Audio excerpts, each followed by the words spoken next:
Okay, firstly, everybody welcome to the first Potts Q coaching class.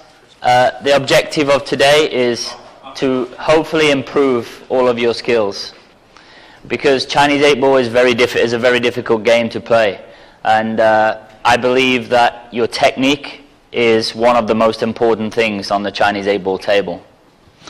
So it's important that to start with, you have to get the first things right. So the fundamentals like the stance, the cue action, and the bridge and the grip are the most important things to learn to start with, because if you don't do the right things to begin with, then you're never going to improve. Yeah, and because, Chinese 8-ball, the pockets are so tight, and being able to maneuver the cue ball around the table is the most important thing. But the main thing to start with is to make sure that everybody is standing in the correct place and they have the correct cue action.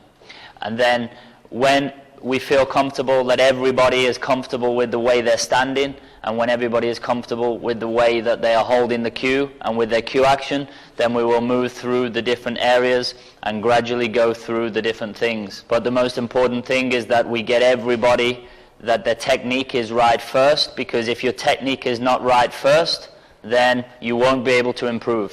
Okay, so first we're going to work through the stance, the way that is the textbook way that everybody should stand.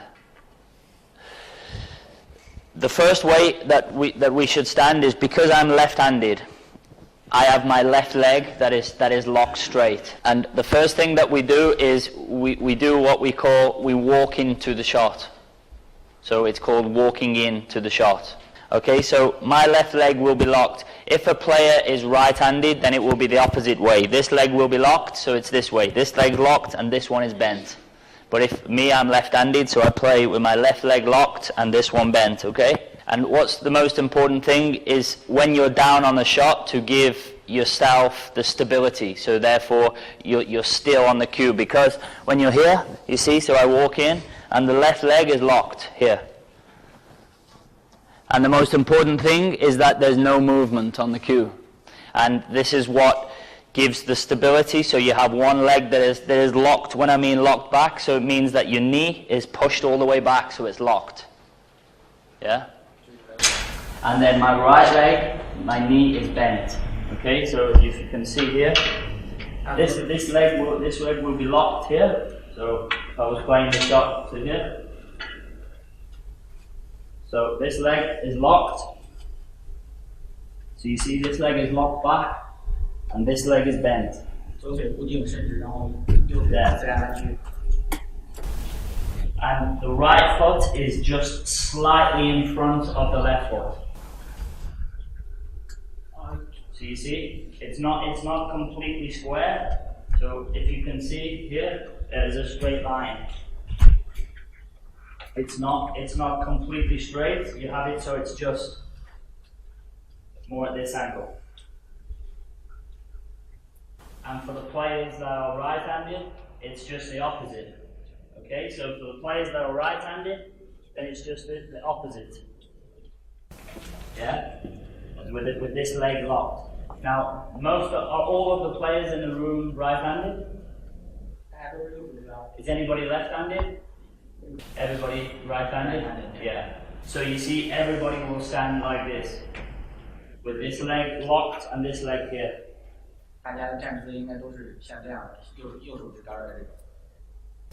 Yeah. So it's just the opposite, but for me, because I'm left-handed, it's just the opposite way. So I'm here, there. Yeah? Okay, so firstly, I'm going to get two of the people up at a time.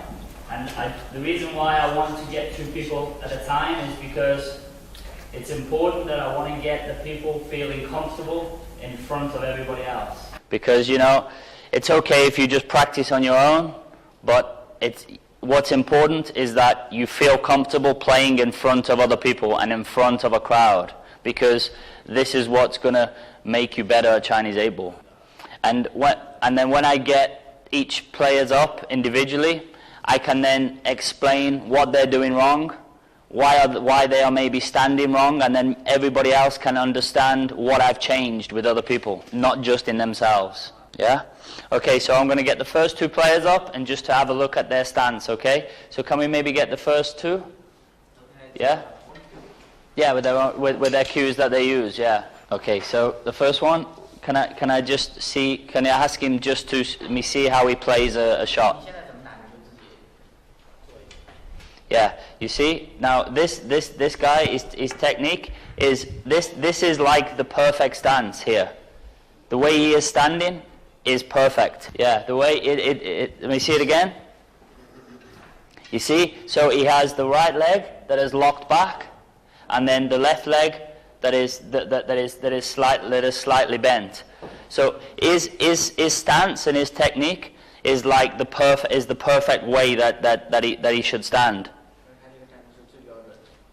Yeah, he is already in the perfect position.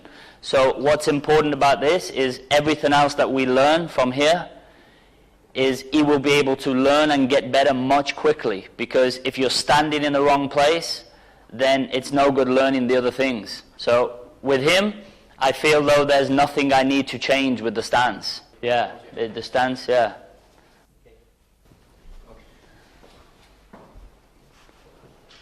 Okay, so now with this guy, the stance is okay, but you see, right, he is playing the shot this way, but his stance is like this way. Did you notice? If you do it again, yeah.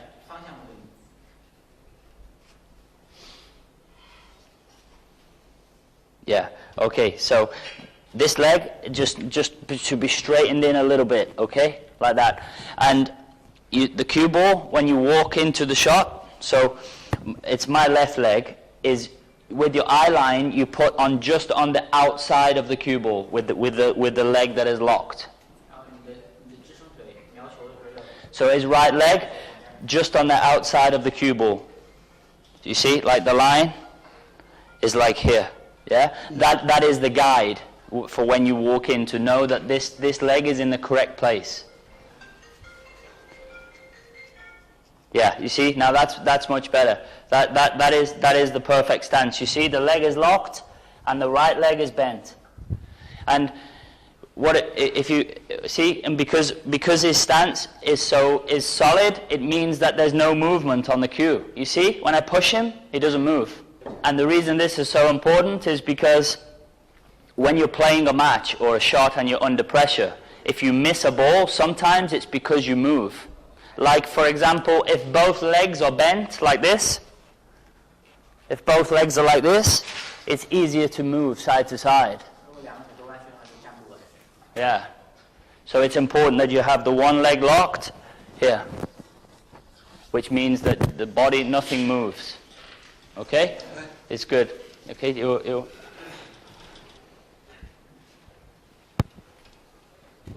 Yeah. He also has, but see, he has also a good technique. But what I would say is just needs to be just a little wider. Yeah. Okay. Yeah. Just that's it. And with him, if you get back down again.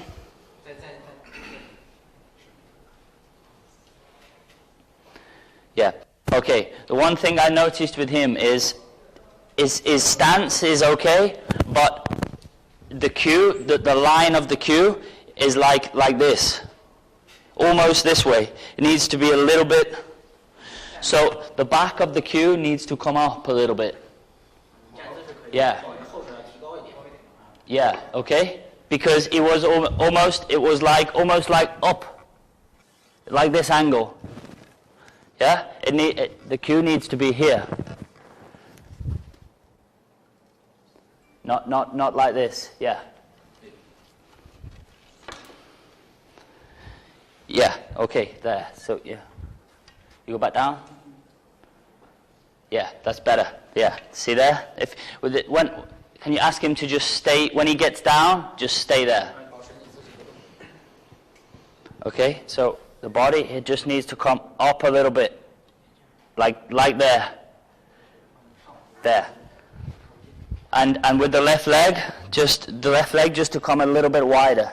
Yeah, okay. So that is, because before, the angle that the cue was coming in was like upwards a little bit. It needs, and what that means is when it's up like that, it's like it has to go like this. Where when he's here, he can keep it straight.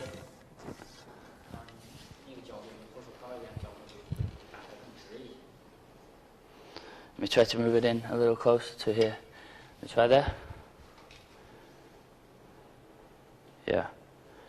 Yeah, okay. Yeah. That's good? Okay. After this coaching school finish, it's important to remember everything you've learned, but it won't just automatically come natural to you. You have to practice until it becomes natural.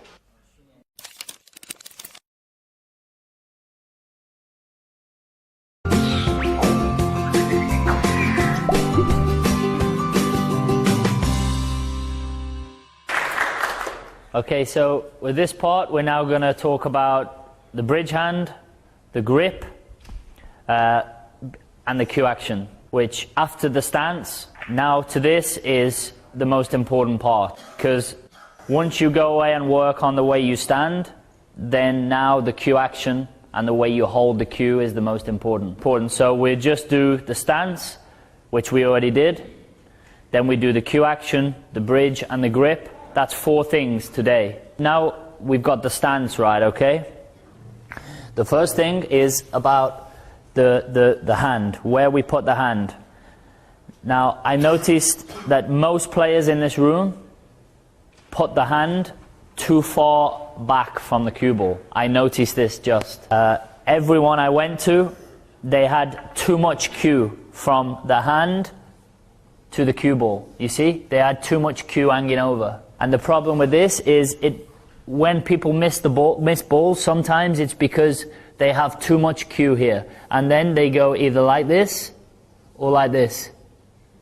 This is what we call cueing across the ball. So it's important to get the hand not too close, but not too far away. So firstly, we will look at that.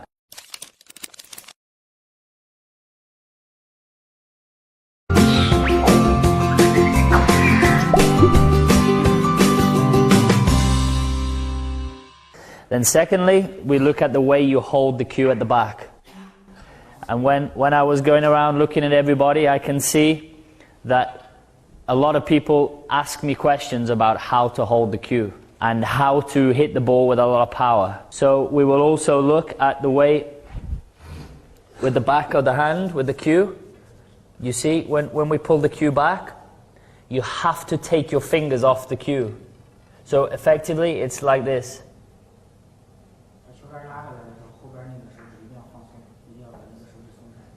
Because if you don't take your fingers off, you come back to here and you stop. You see, I've got all my fingers on the cue here. If I don't take them off, once I come to just here, so I start here. Once I go here, I can't go no further. I have to take off. And when you take your fingers off, it means that the cue can still come back in a straight line. Because if you don't take it off, it comes back and it stops, or you have to go up. Otherwise, you can't get the cue back. So, firstly, the first place, so the stance, we walk in, we get the stance right, okay? And we walk into the shot, and the starting position is the arm is at a right angle. So the starting position is there. See, so the arm is straight. That's where you address the cue ball. That's where you start. So here, start. It's straight. Yeah? Not here.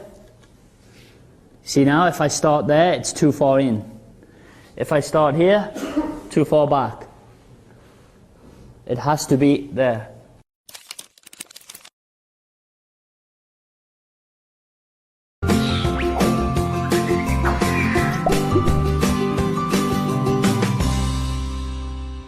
So we walk in and we start there. And what I do is I look at the cue ball, look at the object ball, and I pick the line of the shot before I even do any feathers. So I walk in, choose the line there, and then start the feathers.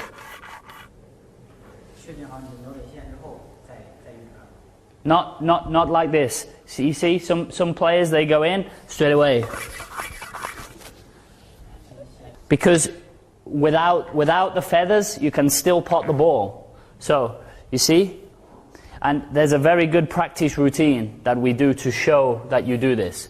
Okay, so we walk in. There, hold the cue. Now I know that that's the line. Then I start the feathers. And a good way to prove this is when I get down on the cue, I will close my eyes. So we go here, close. So I pot the ball with my eyes closed. It means that I found the line on the way down. We choose the potting angle on the way down to the shot. So we get in first. Once we're here, there, then we start the feathers. But when I start the feathers, I already chose the line.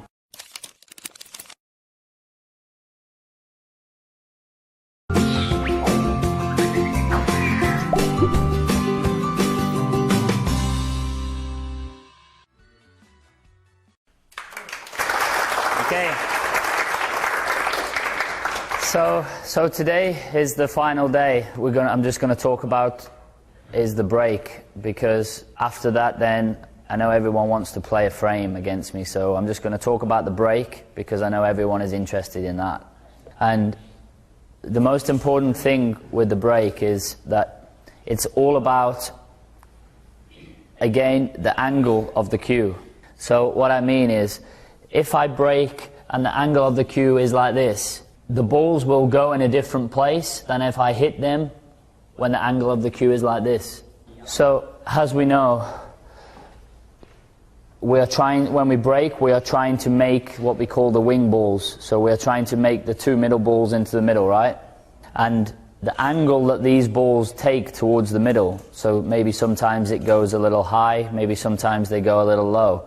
All of this is changed by, for one, the angle of the cue, and two, the place that you strike the cue ball. And what's important is, as I said before, every table, it breaks differently. So sometimes it takes a few breaks during a match to work out where to strike the cue ball, which angle to strike the cue ball with the cue. But because the break shot is always different on different tables, you're not going to have somebody there telling you how to strike the cue ball, which angle, where to strike. You have to see this yourself, and the way you have to see it is you have to understand where the balls are going. Every time I break, even if I don't make a ball, I watch where the balls go. I remember how I hit the break, and if the ball doesn't go, I want to know why, and I want to know where it went. Because as I said before, if I know what I'm doing wrong, then I can put it right. So if I know that the ball is going high, then I know that I have to either come down a little bit and flatten the cue off, or hit the break a little harder.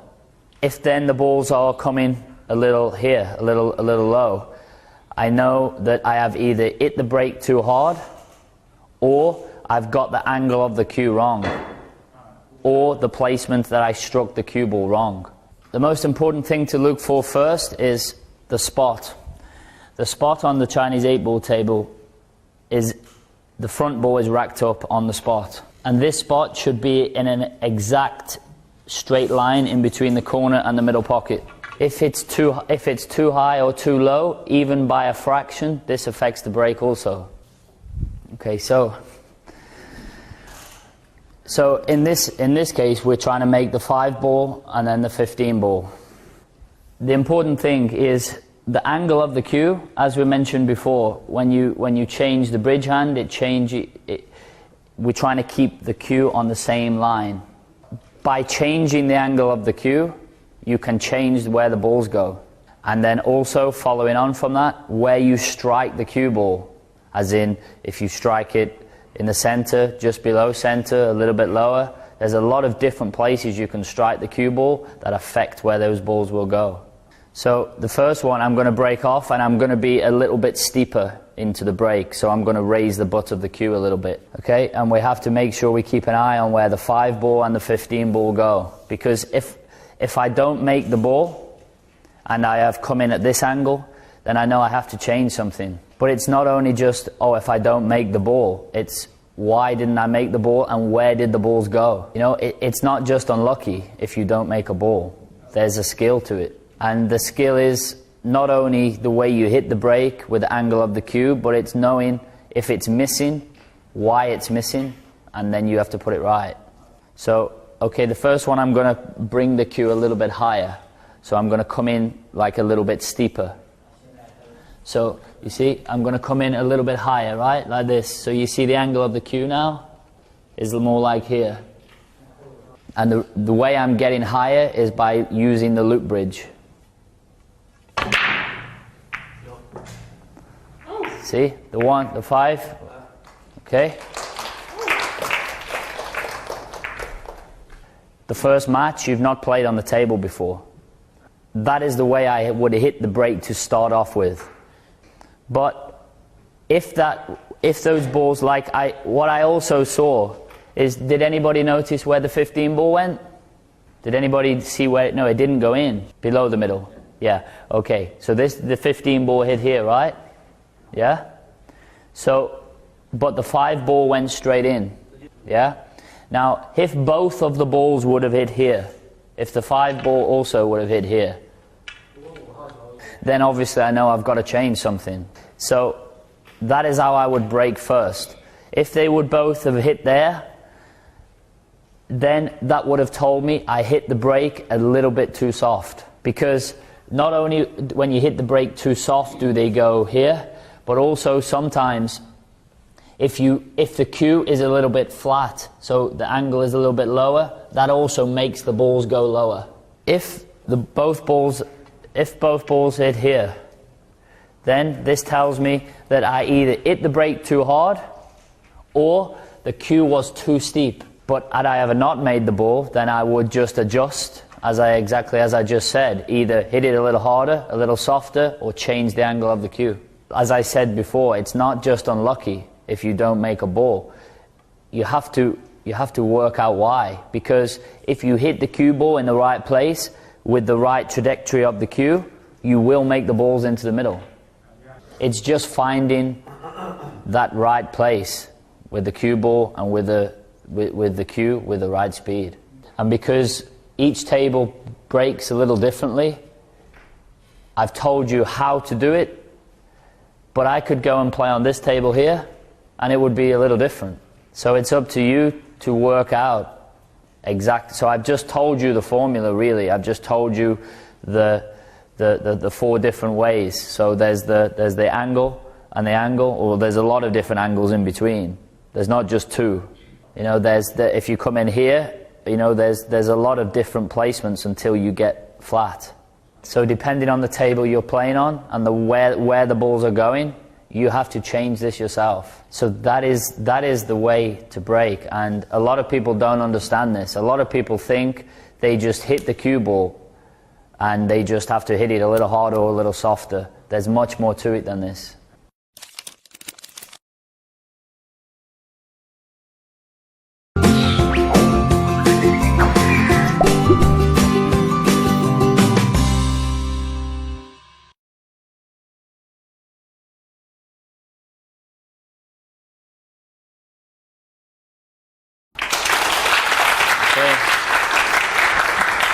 Okay, so welcome to day number 2. Yesterday, the last thing that we worked on was like the cue action.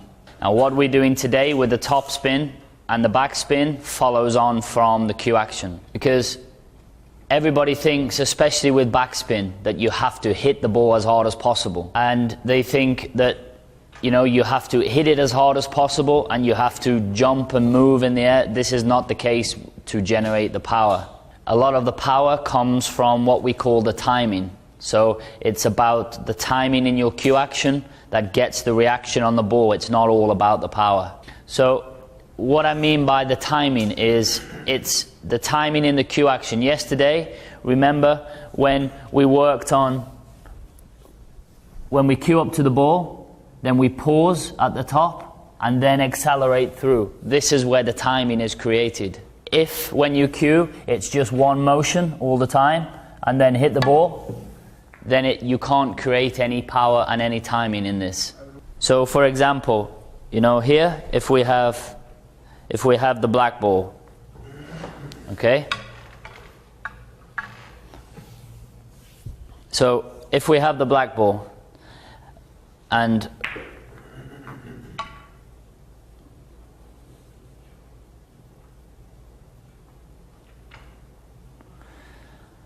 okay, so if we have the black ball and we're going to play a backspin and we're going to screw back to land in the gap, so we land on the black ball.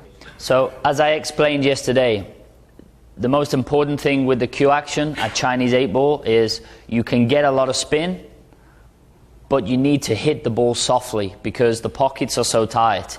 If you hit the ball too hard, it makes the pocket play even tighter. And also what is very important is your hand. So yesterday when I was telling everybody that their hand is too close or too far away from the cue ball. This is why when this is so important. If it's too far back, then you can't generate the spin because you're what we call stretching for the cue ball. So you go past the maximum acceleration point. So I set up the shot here, right? So I'm going to play the backspin. I'm going to play the backspin and land the cue ball in the gap for the black. The line is where my finger will be for the backspin. So as you can see, on the line is where my finger will be. This is the hand placement from the cue ball to the hand. And when playing the backspin, especially when you have to be so precise to land the cue ball in an area, the hand placement is so important. If it's too far back, then this makes it almost impossible. Because if it's too far back, you hear, right? What happens is, when you get to the cue ball, when you deliver the tip to the cue ball, you see, I've run out of cue. There's no more cue left here, so that the hand hits the chest. Yeah, and the same the other way. If it's too close, then you haven't gone past the maximum. So the maximum acceleration point is here when you strike it, right? If the hand is too close, then you get to it before the maximum acceleration point. So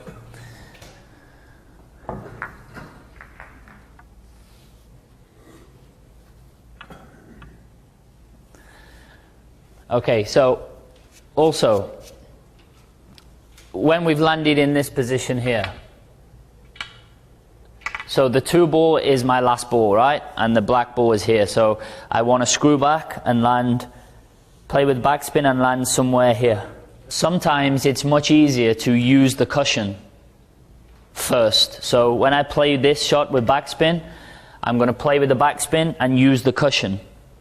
It's much easier to control the distance than just playing the screw back here without using the cushion. But in order for me to use the cushion, means I have to hit it with more power. It means I have to get more backspin, right? Because it has to travel from here to here to here. So rather than travel from here to here, it has to do the double here. So which means I need more spin. But by using the cushion, it is much easier to control the distance of the screw back. So the first shot we will play to screw back to land somewhere here for the 8-ball. And you can see that it comes from the timing. So when I do everything we did yesterday, okay? So we walk into the shot, pick the line, so we hold the tip to the white, pick the line, then do the feathers, pause, and then strike. Okay, so we can get a lot of backspin by hitting the ball softly, but also control how far we screw back is the most important thing. So if you see what I do, if I don't put the pause at the top of the backswing and I just go like this and hit, it's almost impossible to control the distance. Okay, so we do the routine we did yesterday, right? Foot on the outside, walk into the shot and hold the tip onto the white to find the line. Then once we've found the line, we start the feathers, then pause on the ball, pause at the top, and then strike.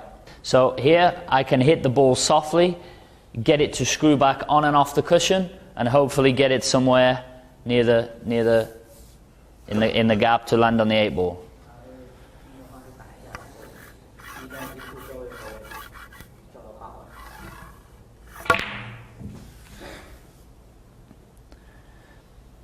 You see, the distance control, I screwed back from here to here to here, and I hit the ball softly. I didn't even move. Now, you know, when I queued up, I didn't move my body out of the way. It was literally just the same strike. Just pause and strike. And the important thing when you're playing the screw shot is after you strike the cue ball, you have to make sure you still deliver the cue. You don't just hit and stop. So, as you can see, I strike the cue ball, and after I strike, my tip follows all the way through to here. This means that you finish the delivery of the shot. If I don't push the cue all the way through and just hit the cue ball and stop, then you can't generate the power. This time I will do that. I will hit the cue ball and just stop, and you see what happens. So I cue up here, hit the cue ball, doesn't move. Because when I hit the cue ball, it just stops. Everything moves and jumps, and that is what a lot of people do wrong. So the cue ball was here, and look where my tip finished.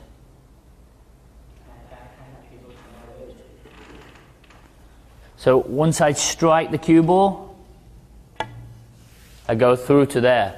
Deliver the cue and then pull it back so it goes all the way through the cue ball. You know, for example, I use the golf again. When the golfer hits the ball, he doesn't hit the ball here and then stop. He hits the ball here and then finishes the follow through, right? So when I play the screw shot here, and this is my last ball. If I leave the cue ball here, then this is a tough pot to get the cue ball back for the 8 ball. If I leave the cue ball here, it's tough. But if I can get the cue ball here, it makes it like almost unmissable. And even if you're the best potter, like some of the best players, like for example, I don't know, Zhang Yubo is very, very good at potting the balls. But you can't keep potting the balls from here.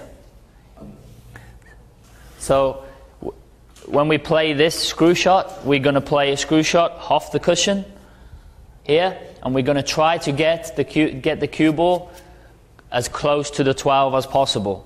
And this is where you need the distance control. So the first one.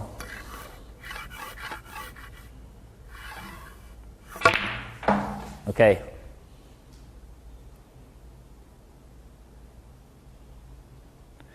If it's there, it's much easier than when the cue ball is here, right? So the next time I play the screw shot, I leave it here.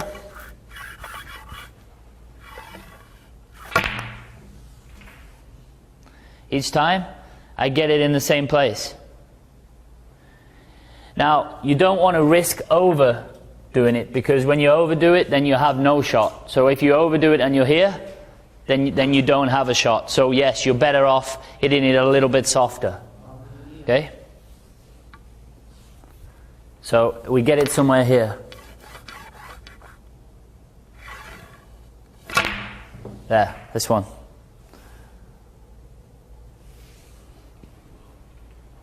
There. So from there,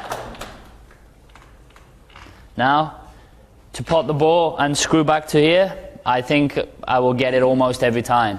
But from here, especially in a match, when I'm under pressure, if the score is close, maybe then I will miss it. I'm going to ask each person to come up one at a time, and we're going to play the screw shot and try to control the distance.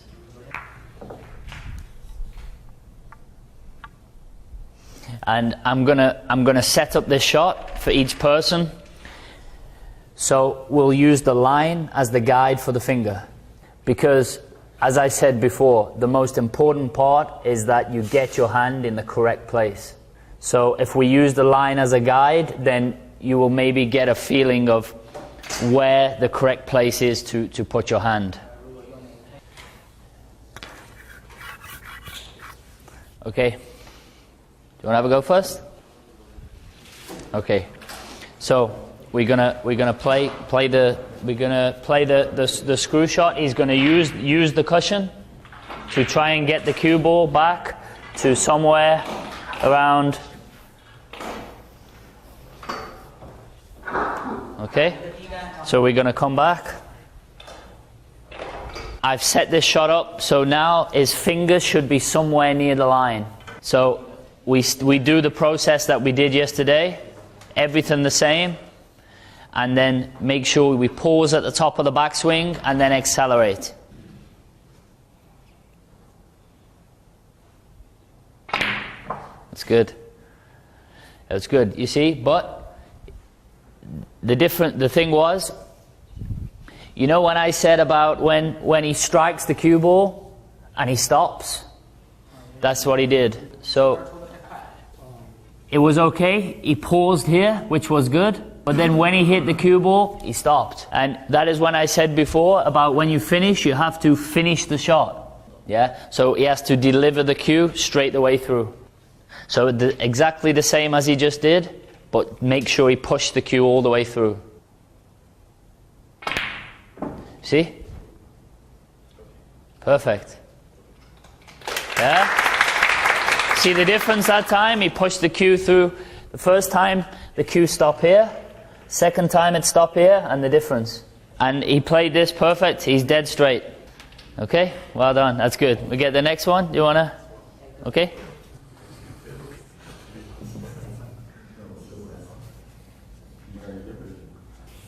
Okay, so we're gonna screw and use the top cushion, yeah, and get the Top cushion? Yeah, use this top cushion. So we screw back and get the cue ball to hit, because when we use the top cushion, it's easier to control the distance than see this one. We could just screw back to here without the cushion, yeah. But if you use the cushion, it's much easier to control the distance.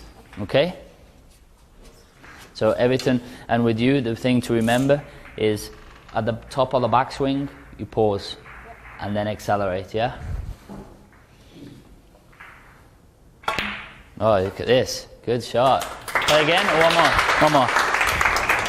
Perfect.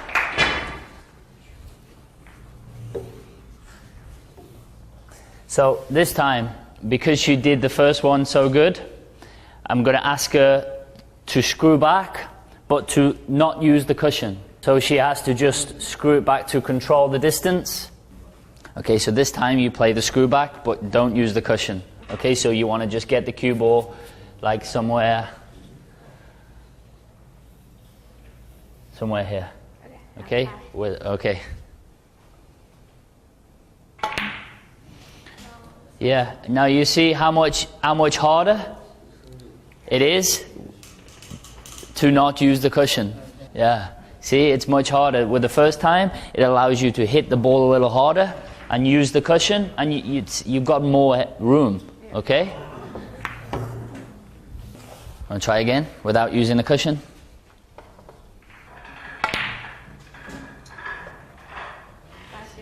Yeah, but don't forget this time, at the top of the backswing, you still must pause. That time was a little quick, okay? Without using the cushion again. Don't forget the pause. There. Perfect. Well done. See? Right in the circle. Well done. And you see the difference that time was the first time she forgot when she cue, she come here and was a bit quick. That time she'd cue like this and then stop, then accelerate, and it's easier to control the distance. Well done.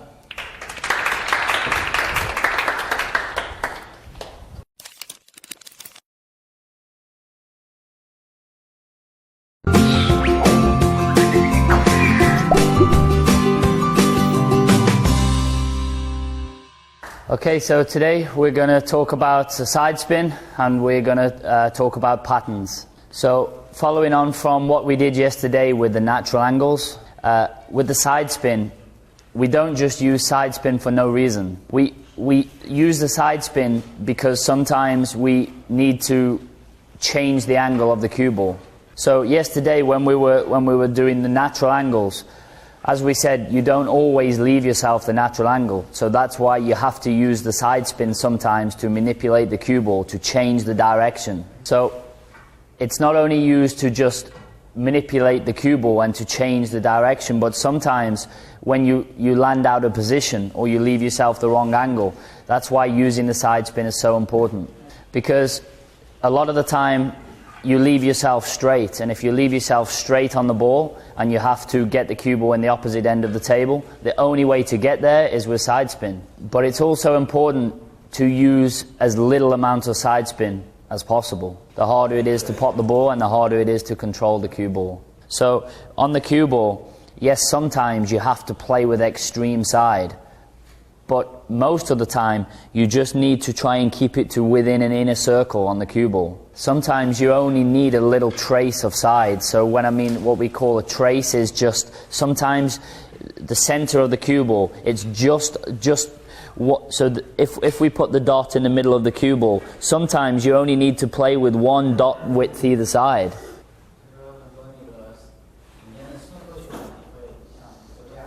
So if I've got a ball on this side of on this rail, I would naturally play this with a little bit of left-hand side because it helps to just spin the ball in. If the ball was on this rail, I would play with a little bit of right-hand side. And most players do this because it helps to kick the ball down the cushion. For example, Mark Selby and Ronnie O'Sullivan, they would play this with a little bit of side spin. But for example, Ding Junhui, he plays it plain ball, straight in the middle. So each player is different, but I've had the conversation with Selby about this shot a lot. Even like this, so this side here, I would play with just a little bit of left-hand side. It just somehow makes the pot a little bit easier and also makes the pocket take the ball a little bit easier. And the thing to remember in this instance is, especially up the rails, especially on the Chinese 8-ball tables, the aim point into the pocket is slightly different. So what I mean is, the last place that you want it, I know you don't want to miss, but if you're going to miss, as in slightly miss, you're better off slightly missing to the far knuckle instead of the near one. And when you play with a little bit of side spin on the balls up the rail like this, it transfers a little bit of spin onto the object ball, which then makes the pocket play a little bit bigger. And even if it's only like, I don't know, maybe even not even 1% bigger, it still gives you a bigger chance of potting the ball. Because especially when you're playing it slow, if there's a bit of spin that transfers onto the ball and it's spinning, if it does catch this knuckle or this knuckle, it's spinning in the right way to go in the pocket. So before we spoke about running side and check side. So this time it works the opposite way. So when we play, I'm going to play the screw shot to here and get the cue ball to spin down this way. And a lot of amateur players think that they have to strike the cue ball with bottom left-hand side, but actually it's the opposite. It's bottom right to make it spin this way. And then sometimes there's the opposite, right? So, okay, you land this side. So now I've got to play with topspin. But it's the same with topspin. You either play with running side or check side. And playing with running side, which is left-hand side, all it does is means when the cue ball hits this cushion, it just widens the angle. So the natural angle that the cue ball will come off is this. There and there. When we play with side spin, we're just changing the angle. So all it's doing is it's making the spin from the cue ball do the work, which means you don't have to hit the cue ball so hard. So it means that if you can hit the ball softer, you have more chance of potting it. Yeah, I know this shot is quite easy, but if it's close to the rail, then you can just make the cue ball work just with the side spin. So here, to land on the 8 ball, it's it's not really a big shot. It's not really a powerful shot when you're playing this with running side. Especially on these tables, you just let the cue ball do the work with the spin. So in this shot here, I don't even have to hit it too hard, right? And also, I'm not putting too much side. I'm only aiming I'm not aiming on the extreme part of the cue ball. I'm only aiming sort of in between the middle and the extreme edge. I don't need too much. See, there was only a tiny little bit. Only this much. Yeah, and there I topped the cue ball, four cushions. 4 cushions, and I didn't really hit it hard. I let the side spin do the work. And this is the thing with side spin, because in most shots you need to use some sort of side spin, some sort of stun, some sort of screw, some sort of top spin. You have to use something sometimes. The important thing there was just making sure, as we did yesterday, that you strike the cue ball in exactly the place that you aim. Because I struck the cue ball there, right, in the place that I aimed. But if I catch the cue ball just a little bit, literally this much too low, then the cue ball hits, instead of hitting here on the cushion, the cue ball will hit there. So that's why it's just so important to always, you know, like here, if I was going to play the screw shot, so, you know, you see some of the players, they look at playing the screw shot around to get on the 8 ball, and they aim in a different place. So if I was playing the screw shot, I have to aim at the bottom. If I'm playing a screw shot, I aim here. I wouldn't aim here, and then some players, they come to the middle of the cue ball and then dip down or dip up. I have to always hit exactly the place. Because if I always aim right, I know that that's exactly where I want to hit it. And that's where I strike. And then all it is it's about the pace control. It's just about how hard I hit it. That one I hit was too hard. This one, too soft. But the cue ball hit the same place. That's the most important thing, to make sure that you get the line that you're trying to get all the time. Then it's just about the pace control with your cue action.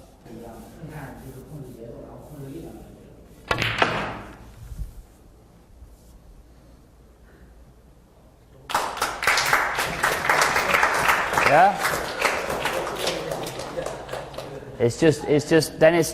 But all 3 shots, the first one I hit too hard, the second one I hit too soft, this one was perfect, but the line was always the same. And that's the most important thing with the side spin. And there, what I did with this shot, for example, I just played with a little bit of with right hand side. So when the cue ball hits here, the cue ball does the work with the spin.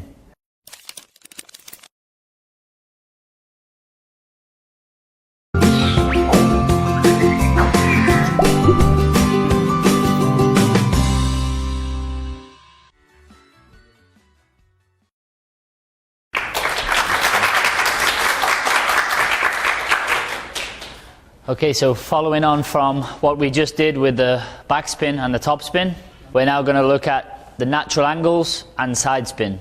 Now, I explained before about how important I think the cue ball control is. So when you play the screw or the topspin, how important it is to control the cue ball, in my opinion, is the most important part. Because there are a lot of players that can pot the balls very well. But there are not a lot of players that can control the cue ball very well. And this, for me, is what will improve your game a lot at Chinese 8 ball. Yes, the potting is important, but even more important is the cue ball control. That is why I like to teach the cue ball control so much, because yes, the potting is the potting. Everybody can practice just the potting. You can just put the balls out and practice the potting. Yes, it's important, but I prefer to teach more about the cue ball control, because the cue ball control is what makes the game easy. So the natural angles is also one of the most important parts of the game. So before, when I was setting up the screw back and the topspin, I was setting it up with the perfect angle. But unfortunately at Chinese 8 ball, you don't always get the perfect angle. Or at any cue sports, at snooker, 9 ball, you don't always leave yourself exactly where you want to. So if you understand the natural angle, and what I mean by the natural angle is the natural angle that the cue ball will take after it makes contact with the ball. And the reason this is so important is because if you know where the ball is going naturally and you don't want the ball to go there, then you can do something about it. So the first thing, even now, what I look at is have I left myself a natural angle to get on my next ball? And even a lot of the top players, I do this coaching thing quite a lot at English 8 ball. And you wouldn't believe how many of even the top players don't fully understand the natural angle. So if you fully understand the natural angle, then you understand the physics of the cue ball. You understand exactly what the cue ball is doing if you understand naturally where it will go. So this is why I feel that this part is very important, because when you're taking out the finish at Chinese 8 ball, you have to use the natural angle all of the time. So for example, if you leave yourself an angle on your last ball, that the natural angle is going into the pocket with the white, then you have to know this. If you know this, then you can change it. But then it also gets deeper than this. So if you leave yourself an angle that is okay, but you want to change it for some reason, you can also do this. So I'm going to ask somebody to come up one at a time, and we're going to choose the natural angle. So we're going to use this ball first, and I'm going to ask the player to put the cue ball in the place that is the natural angle. Okay? Yeah? Okay? So maybe you want to come up first? We did this one now. We did this one. Okay. So for the natural angle, I want him to make the cue ball hit the 3 ball. Just yeah. So pot the 8 and let the white kick the 3.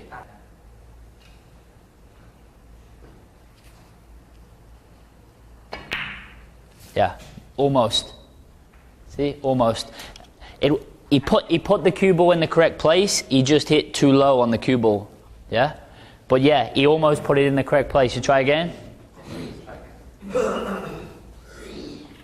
No, he can move it himself. No, yeah, I didn't put it. I didn't put it in the right place.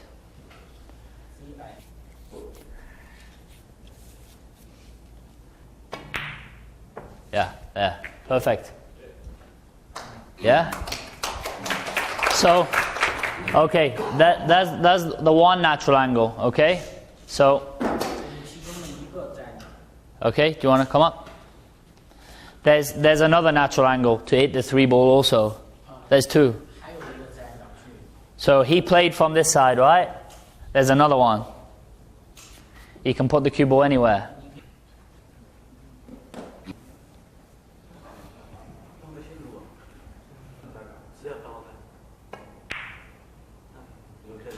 See? So he potted the ball and the cue ball hit there. So what it means is that he just put the cue ball in the wrong place for the natural angle. So the way he sees the line was wrong. So he potted the ball and the cue ball hit here. Yeah? So the natural angle is there.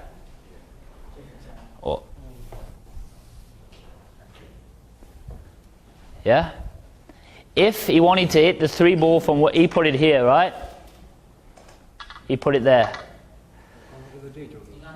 That's where he first put it. Now, the cue ball hit there. If he wants to hit the 3 ball, then he has to play with a little stun.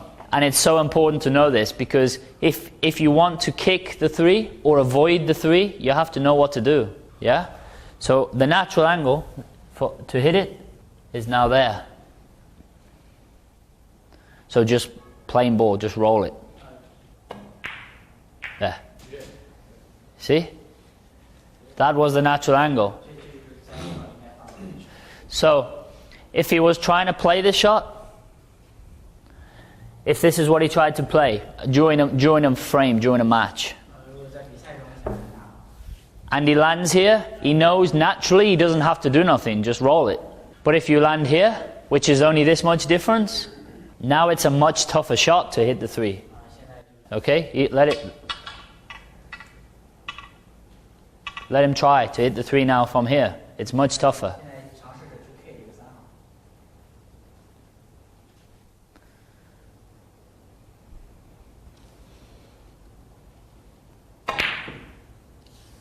See, so much harder. You want another go?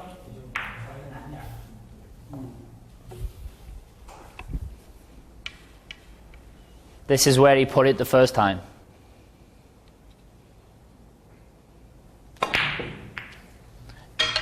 See, that didn't count as hitting the 3 because he didn't pot the ball. So when you pot the ball, the white will take a different angle. Now you see how much harder it is to hit the 3 from there or there. It's this much difference, right? Yeah. But if you understand that you left yourself an angle where it's not natural, then you can change it. Yeah? Okay? So, now, the natural angle, we hit the 4 ball. So just roll it. So just roll it. So no stun, just roll.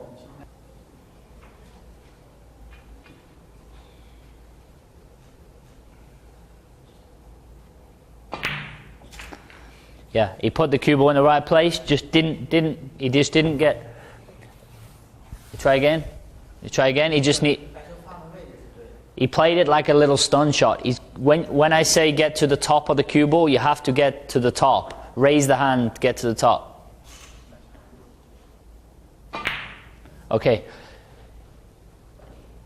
You know why he missed the cue ball to here? Because he missed the 8 to here because he put the cue ball in the wrong place and he tried to make the angle. He hit the 8 ball here to try and make more angle, which means he put the cue ball in the wrong place to start with. See, now he put this too straight. It's too straight. Yeah, there. Okay, that's it. There. He hit the cue ball at the top. But you see, it's a good effort, okay? He hit it good. Now, there's another one. The other one.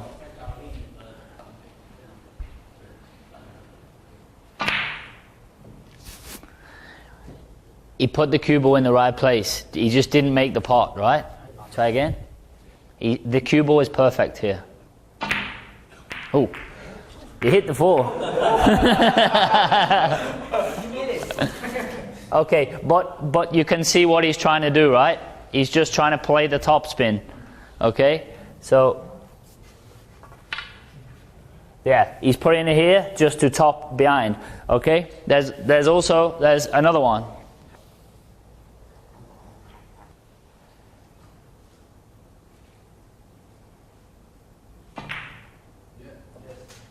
Yeah, okay. So if you know, he got it. So if you know that that's where he left it, now how much harder is it to play this shot now? Okay, so but if you land here, the natural angle is running down here. So it's so hard to hit the 4 ball now from here. It's tough. But if you know it's tough, then you're able, you know it's not natural, so then you know you can try. So it's not the natural angle is coming down here, right? If I stun too much, I hit here, or here. This is the difficult part of Chinese 8 ball. Because it's like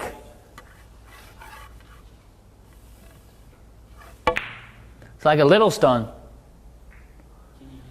See? I missed the ball trying to create the angle. The reason I missed here is because I was trying to make more angle. So that is why you've got to know exactly where naturally it's going to go. Okay? So tell him to just play it naturally. Just pot the ball natural. Yeah, just play it natural. Just play it natural and we'll see where the cue ball goes.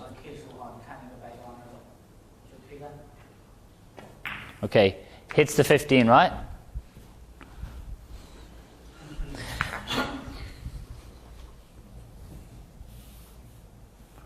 Okay, but now what if this is his last ball and he wants to get on the 8 ball? Okay, now he knows, and we all know, that the cue ball is going to hit this. So he has to change the angle. Yeah? Okay. Yeah, with a cushion, yeah. So before, we know the natural angle was hitting here, right? So now he has to change the angle to make it hit here. But if he gets hold of it too much, he will maybe hit here. If he gets none, we know he will hit the 15. So he has to change the angle to get the desired position on the 8 ball.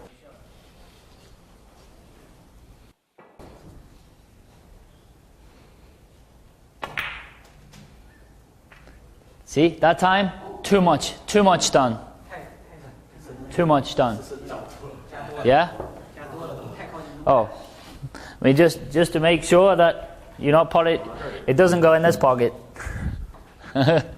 Okay? So, the first time, the natural angle hit the 15 ball. The second time, he get too much stun, and it goes here, and goes the wrong side.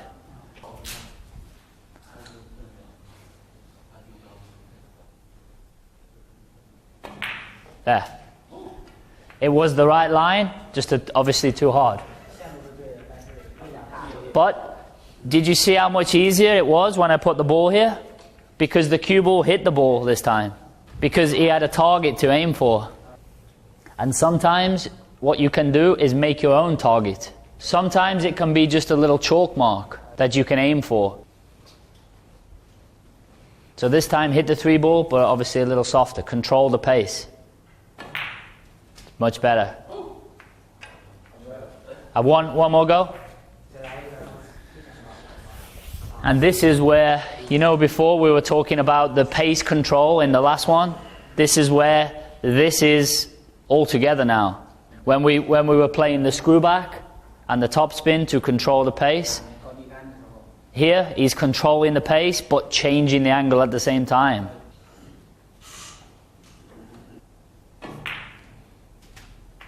Just again a little bit too much. Yeah. And even though it looks a simple shot, it's not. You see? Even though it looks like a simple shot, it's not, because he has to play it softly.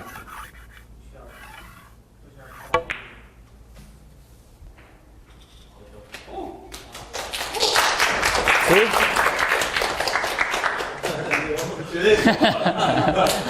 Okay?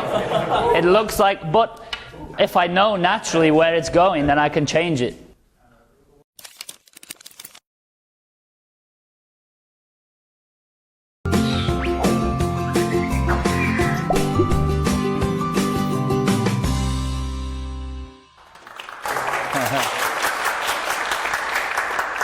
Okay, so for the second bit, I want to talk about playing the doubles and playing a plant. Because on the Chinese 8-ball tables, when you have a ball near the cushion, as we know, they are very tight down the cushions. So sometimes, if you can't get good position, you have to play the double sometimes. And especially when the ball is closer to the middle pocket like this, there's a long way for it to go down the cushion. So sometimes it's easier to play the double if you can get good position. The hardest thing to teach about the doubles is there's no set formula for a double. There's no set rules for a double. And what I mean by that is, it all depends on, for one, the table. The cloth makes a big difference. If the cloth's new, then the cushions slide more. And it's so strange, like at the Masters, the CCTV 5 table plays a lot more slidey than the outside tables. It plays so different. So for example, if I want to pot the 2-ball, the place on this cushion should be halfway. Should be halfway between there, which means there. That's the normal set rule. But on a brand new table, like on the CCTV 5 table, if you play this slow, it will hit here.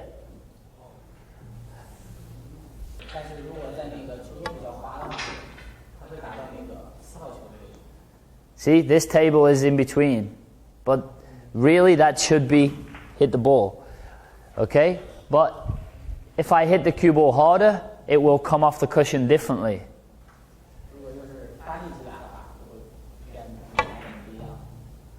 See? A little bit closer.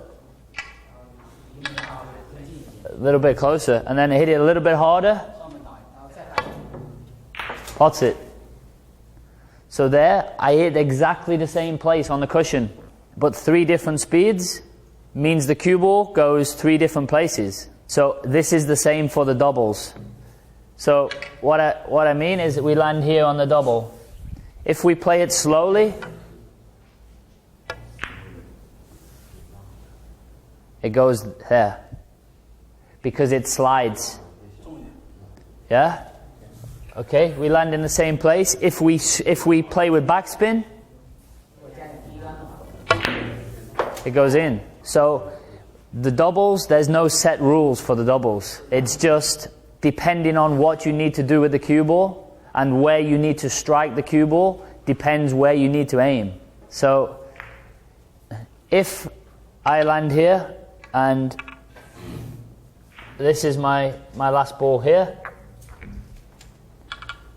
if I land here and I want to play and I want to screw back, then what I will do is I will aim the double a little bit higher up the cushion because I know it's going to straighten up. So just depending on what I want to do with the cue ball will depend where I aim the double. Because I know if I play it slow, then I've got to hit there. If I roll it, I've got to hit there. If I screw it, I have to hit there. So playing it slowly is there, and playing the screw shot is like there. That's the difference. And the reason why I hit the second chalk with a screw shot is because it's going to come off more straight. The harder you hit it, the more straight. So normally I would hit here. To pot this ball, normally you would hit halfway, right? If I play it slowly, I know I have to allow maybe there. Basically what I mean is the ball reacts differently given where you strike the cue ball. So that is the thing for doubles, really, that it's just you have to practice the doubles because every table is different.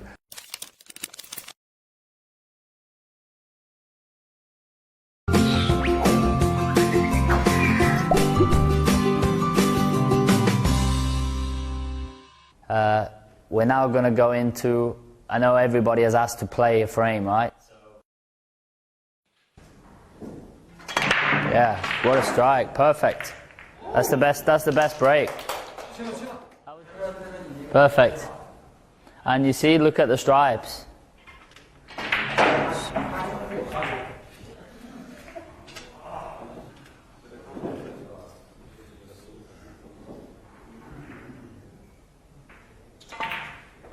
Shot.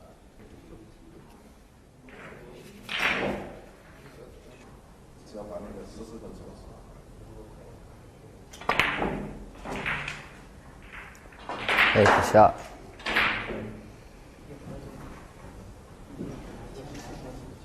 So it just wants to leave the white where the natural angle on the 13. Yeah.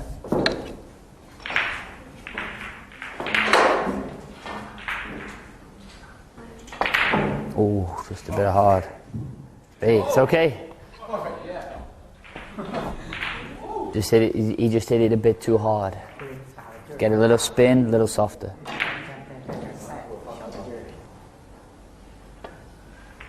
Good shot. Perfect. Okay, perfect. That's it, perfect. See, he stays still now. Yeah.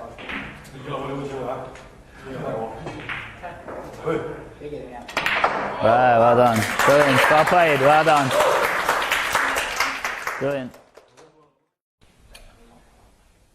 Remember, a little steeper, and he's got to hit it quite hard and straight. Yeah. So he's here like this, and then he comes here, the pause, and then accelerate right the way through. Oh, nearly the 6 was close, right? And I look to take that away as soon as possible.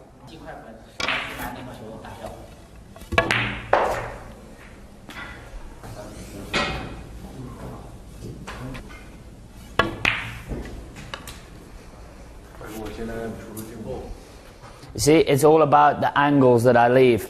If I leave the cue ball here, straight on the 3, then it's not easy to get on the 4, where I left just a little angle. You know, the difference from the cue ball being here to here is huge, you see? Because next I want to play the 4 ball. Because the 4 doesn't go in here, right? So next I'm going here, here, here. And if I was here, then I can't get straight on the 4 ball. So what I did was I left the cue ball here. Yeah? Which leaves me to do that.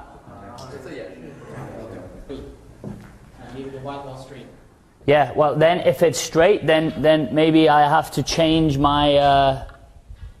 maybe I have to change the route, because now maybe I have to think of a different way.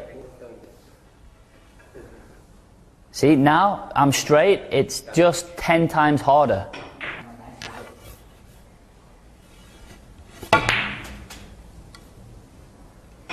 See? 10 times harder, okay? Yeah, I go. I go.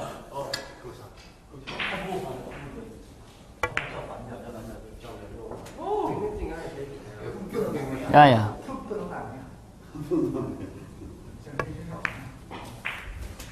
Okay. From here. From here. From here.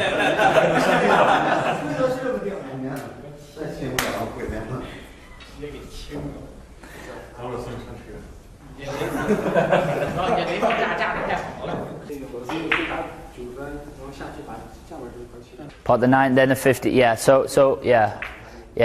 Some of the guys were talking about, because the problem is here, right? It's not a problem, but it's a little problem. So if it was me playing this first shot, I would play this and softly play a little screw shot just to push the 11 ball to here. But it's not easy to play this little screw shot. So for him, I think for him, it's better that he goes the way he said is okay. He's going to go 9. And then clear the 15, then the 12. He's going to clear the 9, then this way.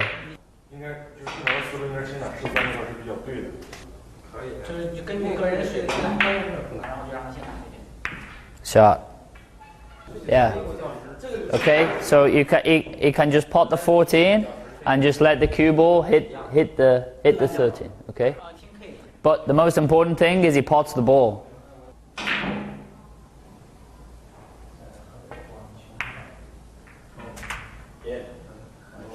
Oh, it's okay? Okay. You can play it slowly, get the pocket and snooker at the same shot. Okay. Yeah, I played the jump.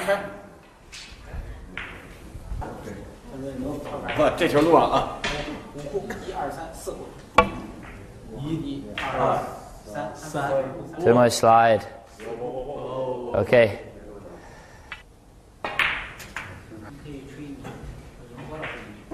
And with the rest, just quickly to show people with the rest, right? You want to try to get the elbow at a right angle, but the opposite way. Yeah, right. So it's this way. Okay, there. Look at the rest. Hey, you have to pot the black. Yeah, we haven't finished yet. You have to pot the black.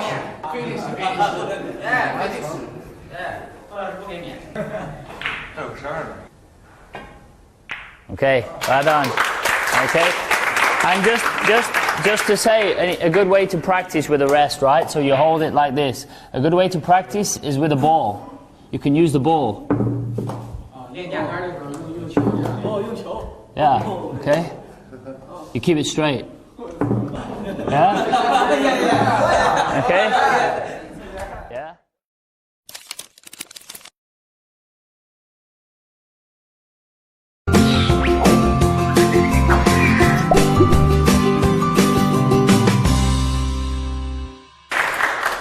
Okay, so with this part, we're now going to talk about the bridge hand, the grip, and the cue action, which after the stance, now to this is the most important part. Because once you go away and work on the way you stand, then now the cue action and the way you hold the cue is the most important. So we just do the stance, which we already did. Then we do the cue action, the bridge, and the grip. That's 4 things today. Now we've got the stance right, okay?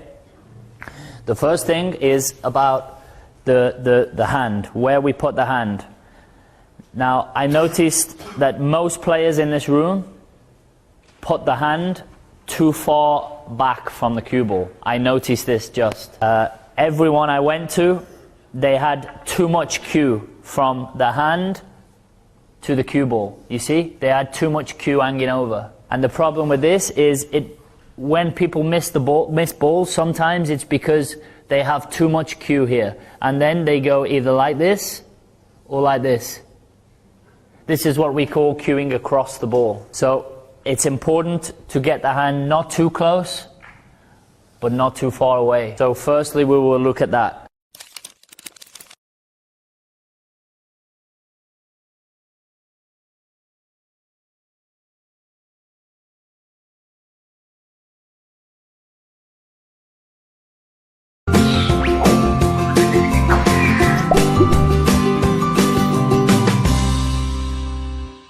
Then secondly, we look at the way you hold the cue at the back.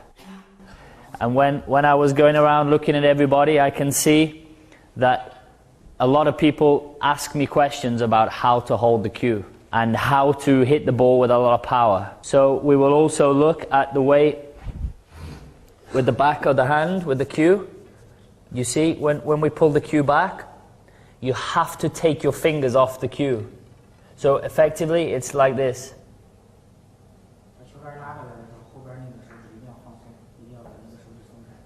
Because if you don't take your fingers off, you come back to here and you stop. You see, I've got all my fingers on the cue here.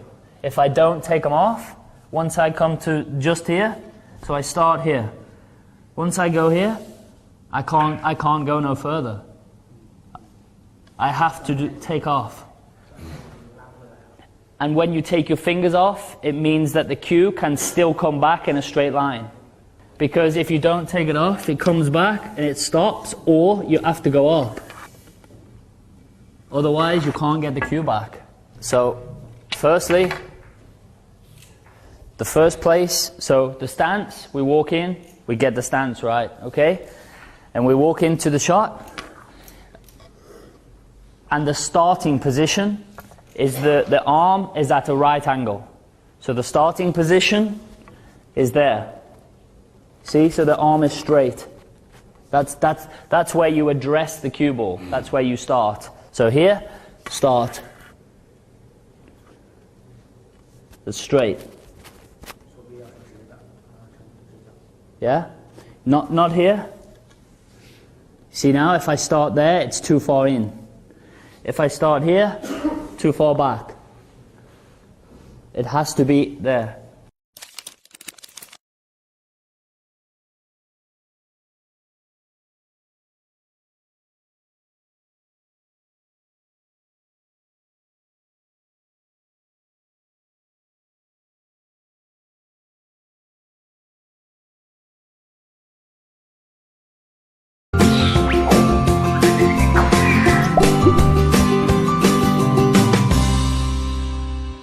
So we walk in and we start there. And what I do is I look at the cue ball, look at the object ball, and I pick the line of the shot before I even do any feathers. So I walk in, choose the line there, and then start the feathers.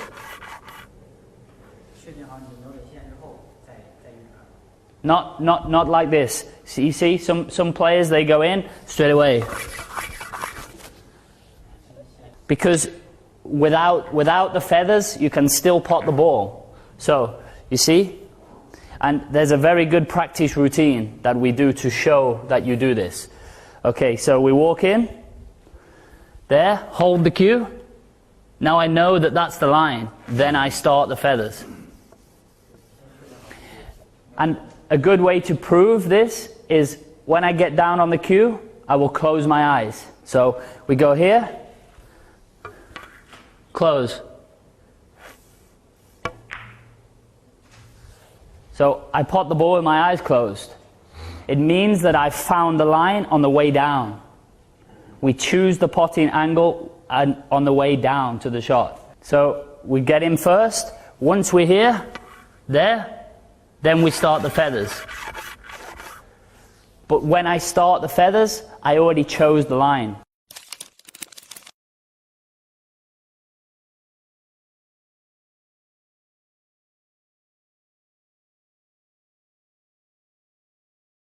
Yeah? Does anybody have any questions about that?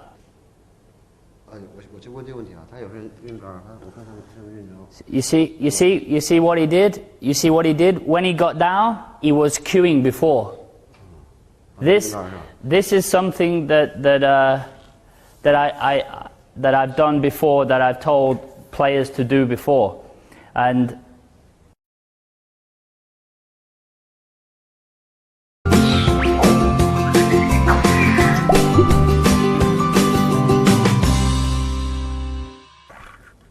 you have to start in the starting position. The starting position is there. Starting position is you hold the tip on the cue ball. So you start here. There. You find the line first. Now even if I don't cue up, I know that that's the line. My body is in position. You can put the cue down, pick it back up, and I'm still in the same position. I did this practice routine with some of the snooker players before, some of the top snooker players. So to prove that when you choose the line, I close my eyes first. So there, close. When you get down, you close your eyes, and I know before I do the feathers. We call these the feathers. I know before. So what I mean is, when on the way down to the shot, you already choose the potting line. When you walk down, there you choose. So I don't even have to do the feathers. What these do is make the distance control of the cue ball. The reason you do the feathers is to get the speed control to here. Yeah? So there. That just gives you the speed control. It depends, but some players do different amounts of feathers on different shots. Some players do the same.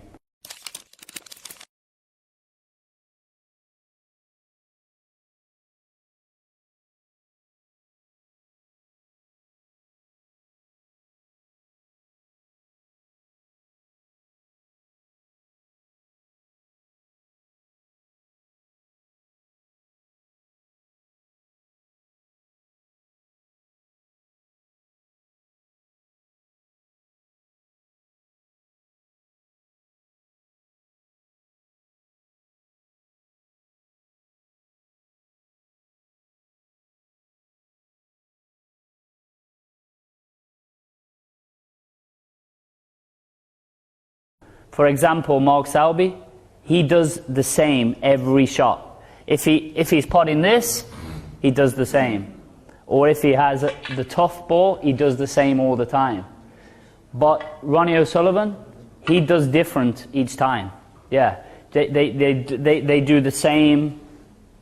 But say Ronnie O'Sullivan and Ali Carter, they do different amounts each time. So for example, on this shot, maybe they do there. But on this one, maybe less. So when you address here,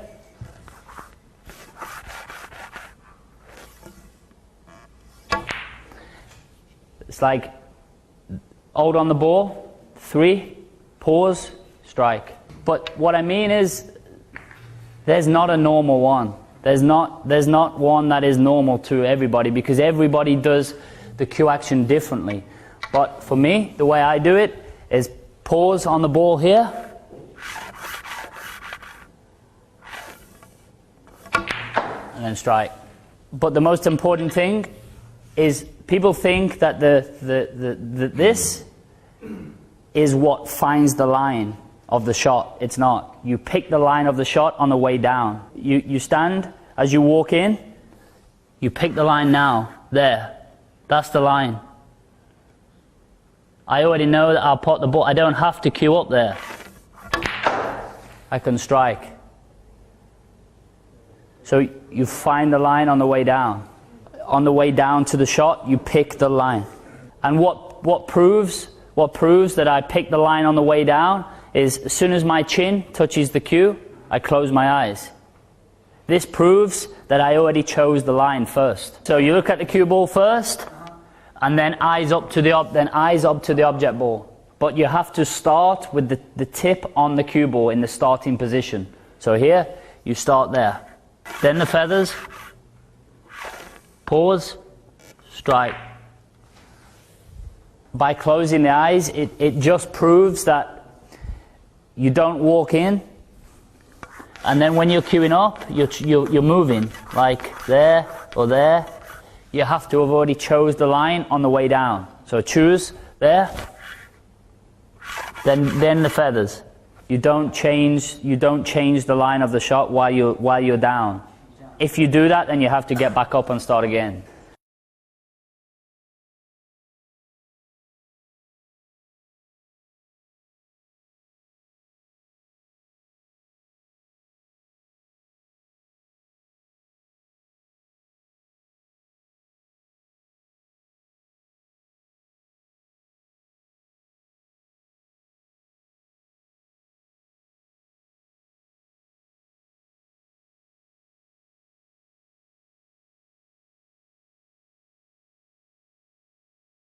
So we're just going to get one up at a time to try, like we did before. We're going to get each person up. We're just going to try, one. So we get the first. Do you want to come up to try? So now he has to remember the stance first, then the bridge hand, not too far away, not too close. You see, this is wait there. You see, this is the perfect example. See the gap? See this? The gap between his hand is too much. His hand needs to be there. Okay, so now his hand placement is perfect. His stance. Now his hand at the back. When it's here, it's like that. And on the way down, he chooses the line. On the way down, he picks the line, and then hold his cue to the line. So he walks down, hold there, then feather. There. You held it on the line, and then pull back. With him, the cue action needs to be a little bit faster. So you walk in, there, hold on the cue ball. Then the feathers. The cue action, it needs to be a little bit faster. He's not really queuing up. He's not queuing up fast enough. You see here, it's got it. When you get down, it's got to be like this. Pause, strike. You need to explain to them that when they get down, they hold the tip onto the cue ball first. So here, they hold. And this is when he chooses the line. He picks the line. Then the feathers. Then pause.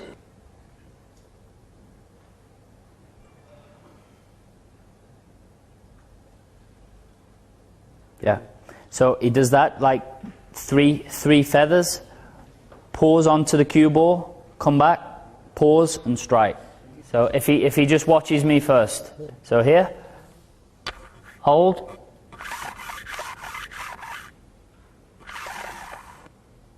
strike.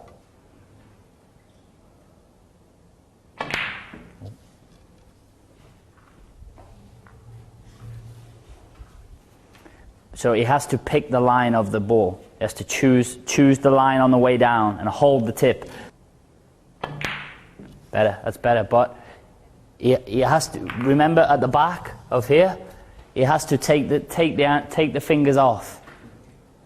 There. Hold. Pause. Strike. Yeah?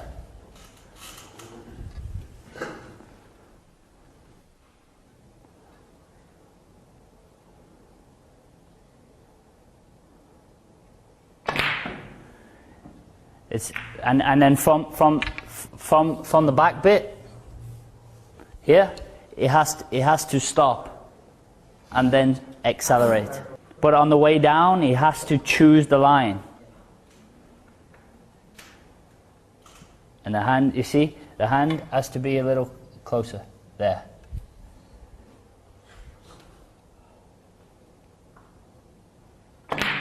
There. That's better. I think with him, his hand was too far back. He has to make sure he gets his hand closer to the ball. This part is very important that you get this right. Okay? Okay. Get the next one. You see? Wait. You see? When he got down, he went like this first. You have to get down and hold on to the cue ball. So you see here, they walk in, start there, then, yeah. See, and you see the arrows of the cue stay dead straight, which means he pulled it back straight and pushed it through straight. And you see, when you get down, you hold here, hold. When you hold the tip on the ball, on the cue ball, that is choosing the line. That's picking the line of the shot. See? It's good. That's perfect. When he holds the tip on the white, he's choosing the line of the shot. When you go like this, you hold. When you do this, you're choosing the line. If for some reason you don't like it, then you have to start again. You can't change when you're down on the shot. Does he have any questions about that? Does he have any questions?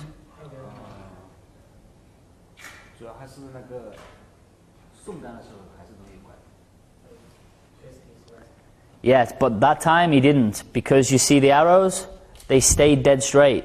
If he twists his wrist, then you can see with the arrows.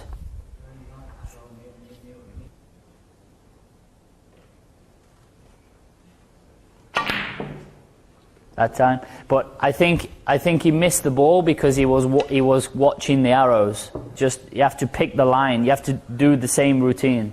So you here, walk in, hold, feathers, pause, strike.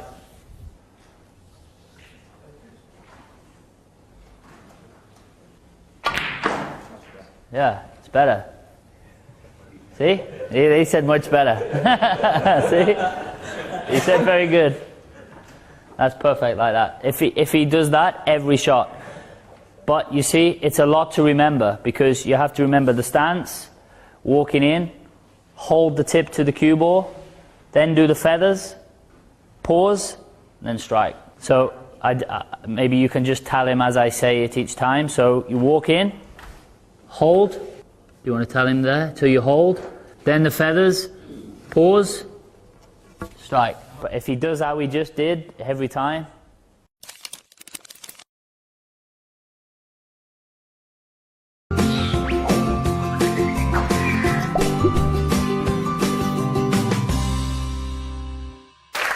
Okay, so this morning, we're going to talk about the psychology. I said before that this is one of my favorite parts of the coaching, because it is one of the most important things. Because during a frame or during a match, a lot of different things can happen, and it's how you deal with those things in your mind. I know the old saying is that once something's happened, you have to forget it. The mistakes that people make during a match is one of the reasons why they actually go on to lose the match. What I mean is, you can make a mistake, and yes, it can cost you one rack, but if you let it affect you in your mind, it can cost you the next one, and the next one, and maybe the match. And that's why it's so important to have the ability to be able to just forget about any mistake and play the next shot or the next rack. How many times do you see somebody make a mistake, and then the very next shot they play, or the very next finish that they try to attempt, they just look completely different. They rush, and it's just like, in their mind, they almost give up. So if you make a mistake, it's important that it only costs you that one mistake. And if you don't have the ability to be able to forget a mistake, then you're never going to be able to be good at Chinese 8-ball. And there's a lot of different things we can, like when you go a little deeper into it, some days in your mind you just feel a little different and a little better in yourself, or a little worse in yourself than you did the day before. You know, everybody has like personal things they are dealing with, personal problems, personal issues, and all of this translates onto the table when you play. For example, you know, if you miss a ball and you know you've missed it because you've twisted your wrist or because you've cued across, it's important to know why you did it, because then you can make sure that you don't do it again. But this is different. This is understanding what you did wrong, not letting it affect you. So the bottom line of all this is you have to train your mind to be able to eliminate any mistake that you make. Now, I'm not saying this is easy, because if it was easy, then everybody would just be able to do it. If you're playing a match against your opponent and you're ahead, so, you know, say you're 5-1 or 6-1 ahead, and you know, you look over at your opponent and he's sort of just slumped in his chair, or every time he misses a ball, you know, you can see like smacks the table, or you know, sometimes they punch the table. You can read little bits from your opponent.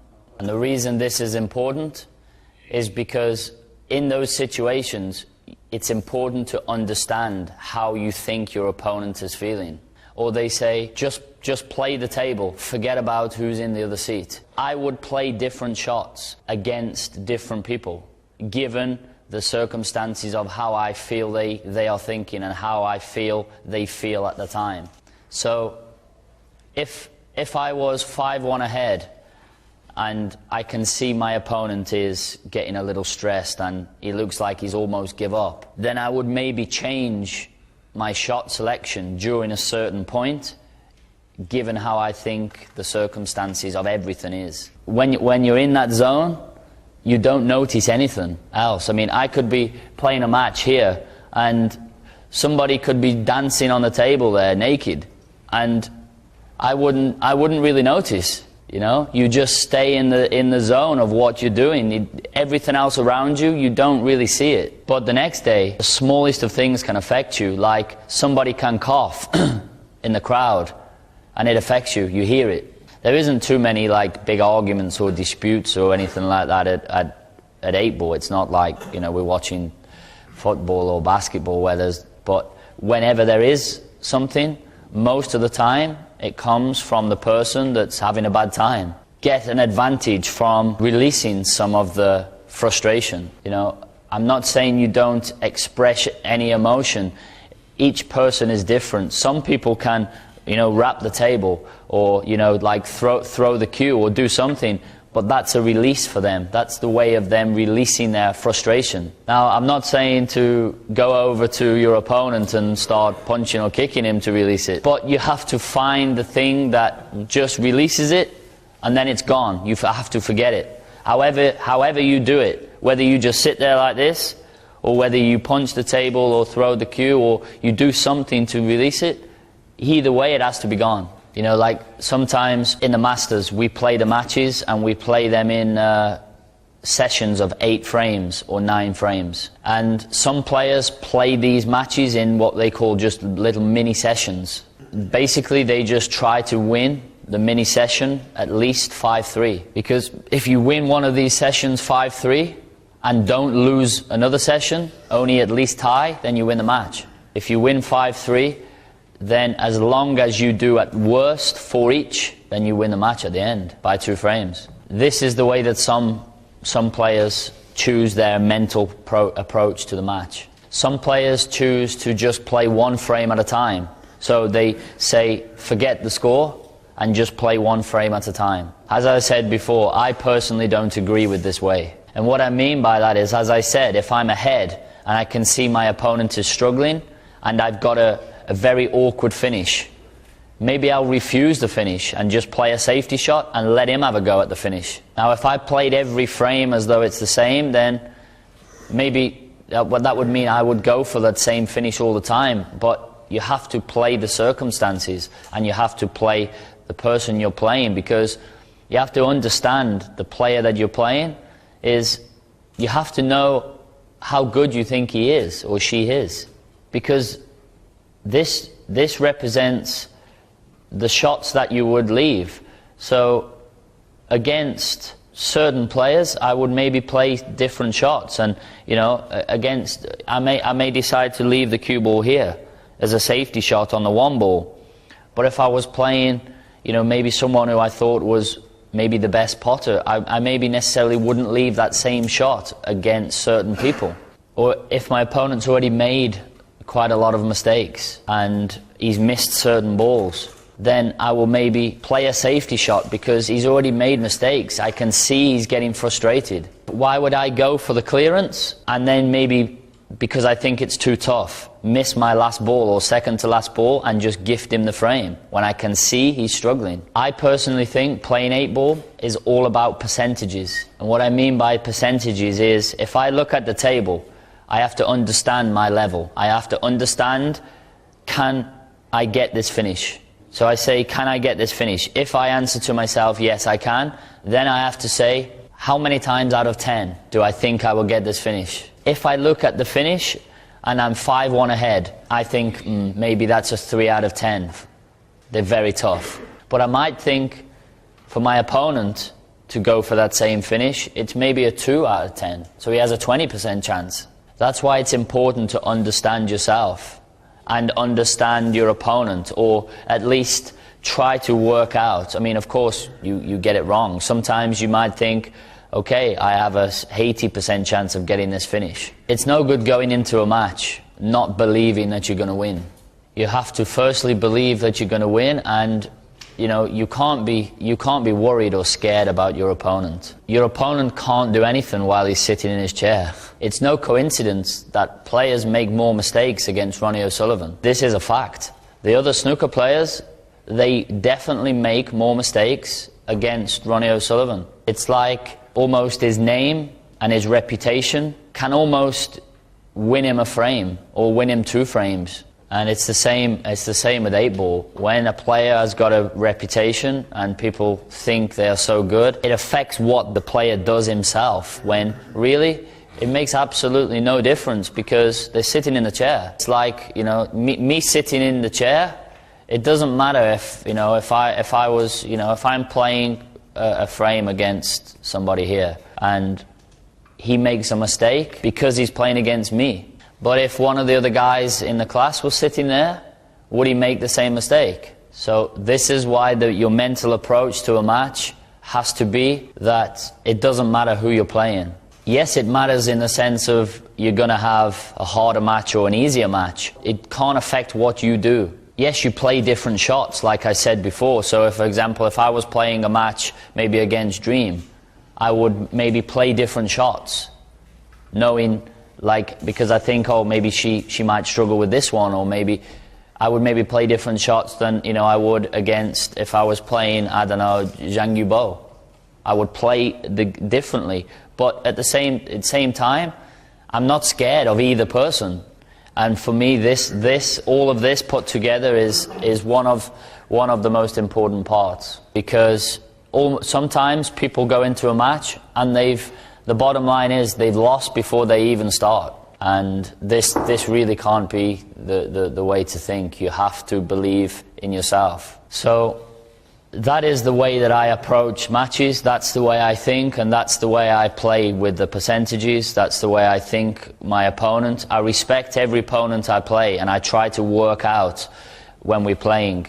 I watch them, I watch their body language. I like to see when they feel good, when they feel bad. As I said before, at the Masters that I just won, I was behind in 8 or 9 of the matches. I was 5-1 behind in the final. it didn't change my mindset. I still believed I was going to win the match, because it's not over until it's over. And I just play the next frame and then the next frame, and just when I'm losing, just forget about the score, because if you think too much about the score when you're losing, then in your mind it has a negative effect. You're 5-1 behind, and you think, I've got to win the next frame and the next frame and then the next. I've got to win 5 frames to be ahead. If you think of it like this, it just feels like a mountain to climb. And that's why I said, given the circumstances and the score and how you feel that you feel and your opponent feels, you play differently. At the start of the match, he looked really comfortable. He looked like he wasn't going to miss. But once I started to come back at him, like 5-3, 5-4, once I started to get back to level, I thought he could miss. So I didn't want to just hand him an easy chance, you know. That's why I then played the percentages. If there was a finish that I thought was too tough, I would just play a safety shot.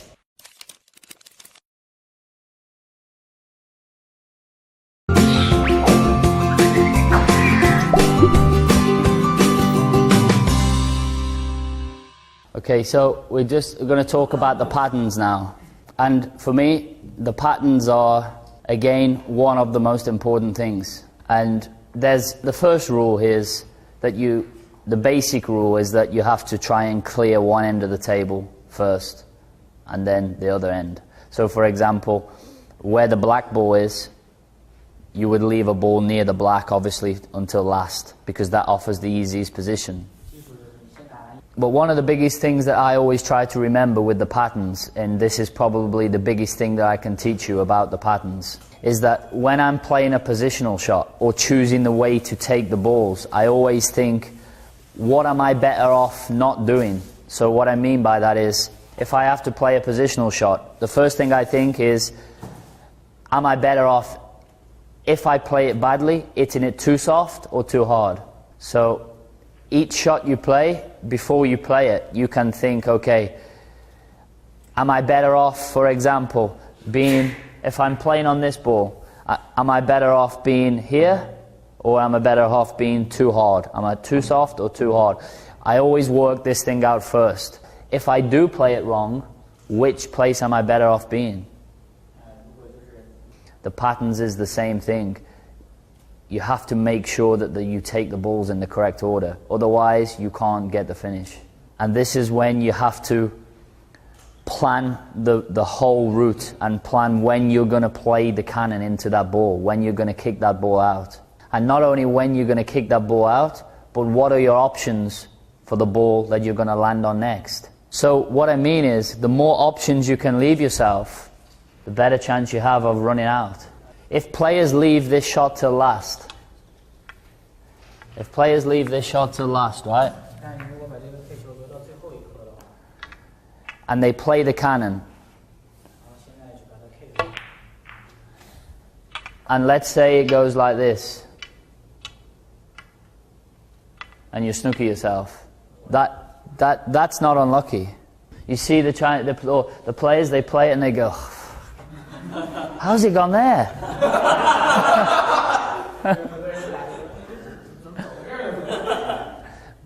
But if they played it before, where they still have other options, and then there's more to think about of if the balls are here. When you play the cannon, you have to work out not just to cannon into the balls, you have to work out where you want to cannon into the balls. So if it's like this, I know if I go cushion first and hit the 9-ball full, maybe the cue ball will stick here. So what I'm trying to do here is hit there and then flick the 9-ball half ball. What I mean is flick the 9-ball like this. So I want the cue ball to come off the cushion and do this.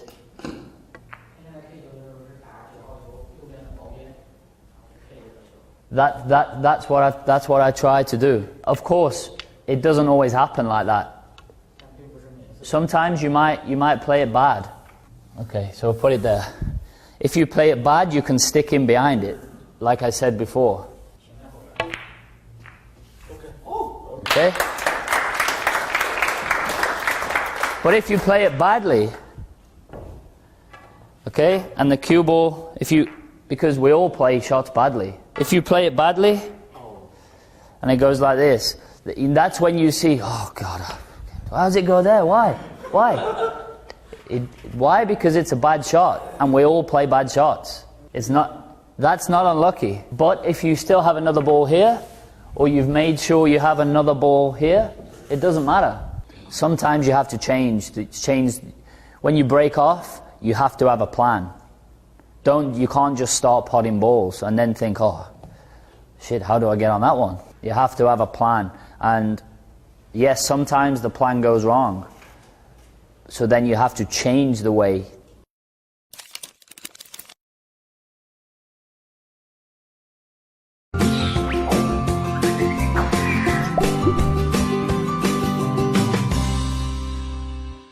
For example, Mark Selby, he does the same every shot. If he's potting this, he does the same. Or if he has the tough ball, he does the same all the time. But Ronnie O'Sullivan, he does different each time. Yeah, they do the same. But say Ronnie O'Sullivan and Ali Carter, they do different amounts each time. So for example, on this shot, maybe they do there. But on this one, maybe less.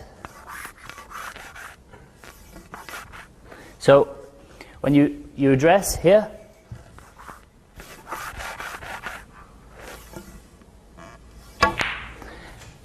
it's like hold on the ball, 3, pause, strike. But what I mean is, there's not a normal one. There's not one that is normal to everybody, because everybody does the cue action differently.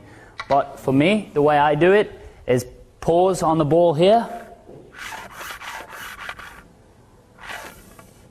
and then strike.